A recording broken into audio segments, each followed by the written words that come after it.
Magandang araw mga kaibigan.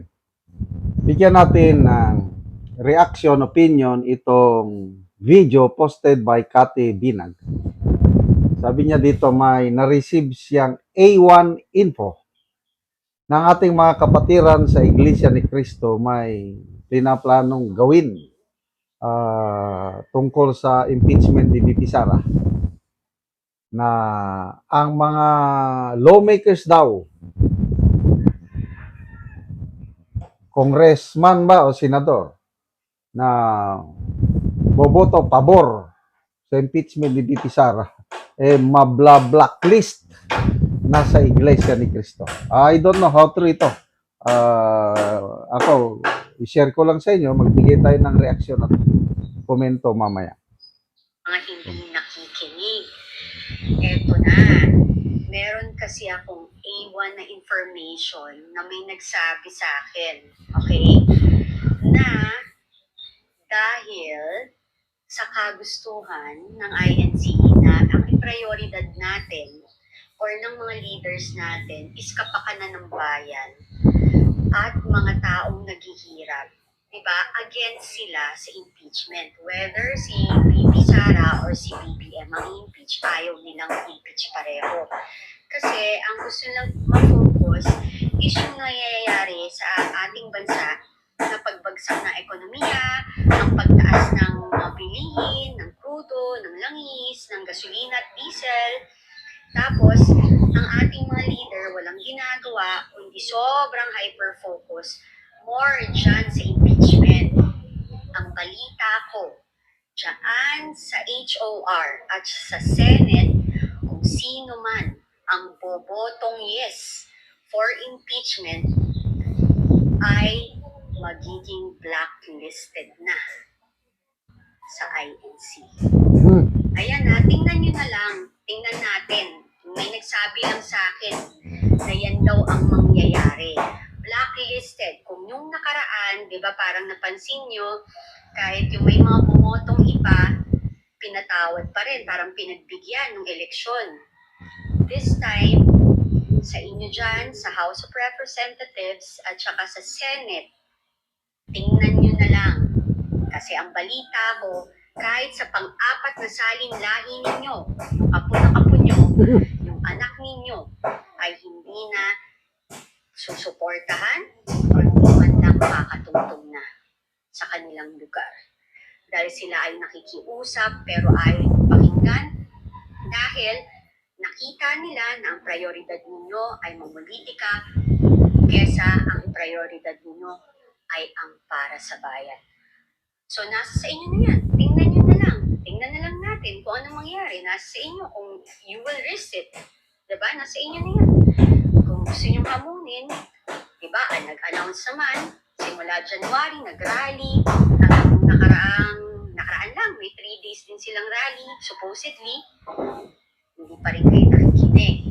So, ayan, sabi nung aking informante na A1, na mukha, hindi mukha na talagang this time, lahat kayo naboboto ng yes dyan.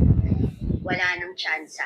Blacklisted to the core. Kasi you don't listen to the call ng mga tao, yung mga panawagan ng mamamayang Pilipino na ibaba ang kuryente, ibaba ang bilihin, ibaba tanggalin ng tax, pagaanin ang buhay, pero kayo busy kayo dyan lahat kung paano pabagsakin si VP Sara. Ayaw niyong makinig, so ngayon, sila, nakita siguro ng INC na ang prioridad ninyo is mapolitika, hindi ang para sa bayan at para sa sambayan ng Pilipino, so you don't deserve their support. Yun lang naman yung akin, yun ang analyze ko na feeling ko, nakita nila yon kasi ang tagal na nilang pinagbibigyan kayo dyan So yan nasa sa inyo na yan. Tingnan ninyo, napaka-consistent ng INC. Nakikiusap sila, never silang nakisali sa politika. Kayong mga politician ang lumalapit sa kanila. So ngayon, kayo dyan, hindi nakikinig. Good luck. Blacklisted kayo. Simula sa kaapu-apuhan nyo. Yan. Sabi, So, I don't know how true. Basta ako, nagpapasalamat ako sa Iglesia ni Cristo dahil sa una-una, yung pagkakaisa nila. Yan po ang tunay na turo ng Panginoon. Ang mga believers in Christ dapat magkaisa. At ito, saludo ako sa unity ng mga kapatiran sa Iglesia ni Cristo.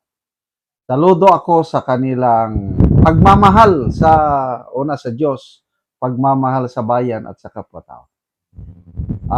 Marami akong kaibigan. May mga sundalo ako noon. Sundalo kami noon, mga Iglesia ni Cristo, and they are good soldiers, law-abiding.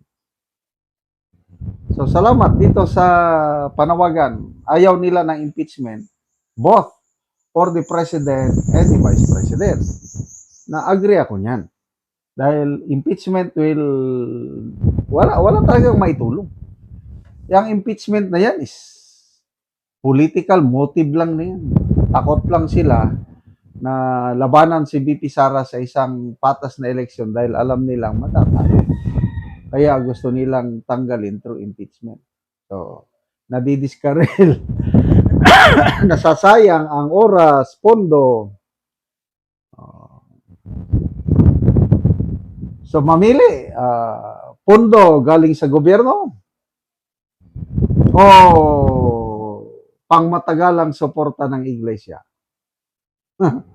Pero mo yan, ma-blacklist ka. So, mabigat-bigat ito na kung totoo, mabigat-bigat ito na timbangin dahil hindi lang iisang eleksyon kundi forever, kahit kaapu-apuan mo up to 4th generation magsasuffer pag but anyway, bahala na. Desisyon ng mga kongresista yan. Sana matuloy na ang trial. At na kong makapanood ng trial sa Senado dahil alam kong magagaling ang mga abogado ni VP Sara. At itong mga prosecutors, mga kongresista, inaamin nila na kulang sila sa karanasan sa litigation, kaya plano nila mag-hire ng private lawyers sa impeachment ito. Dagdag gastos na naman natin. Tayo rin magbabayad sa abogado niya. Salamat mga kaibigan sa inyong pagsubaybay sa channel ito. Nakakatulong kayo ng malaki sa tribong talanding ng Bukidnon dahil ang sweldo natin sa channel na ito is pantulong po sa tribo. Namimigay tayo ng libreng yero at pako para makapagpatayo sila ng mas maayos na tirahan. Panoorin niyo ang video. Mo na ni ang atop sa natagaan na mo og giro. So mga karaan na gid ang iyang giro. Mga dagko na og buslot.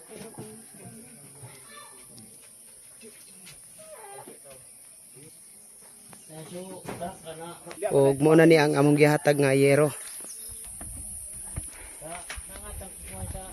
So mo na ni ang atupan ni Angkol sa nahatag sa iya nga yero karon.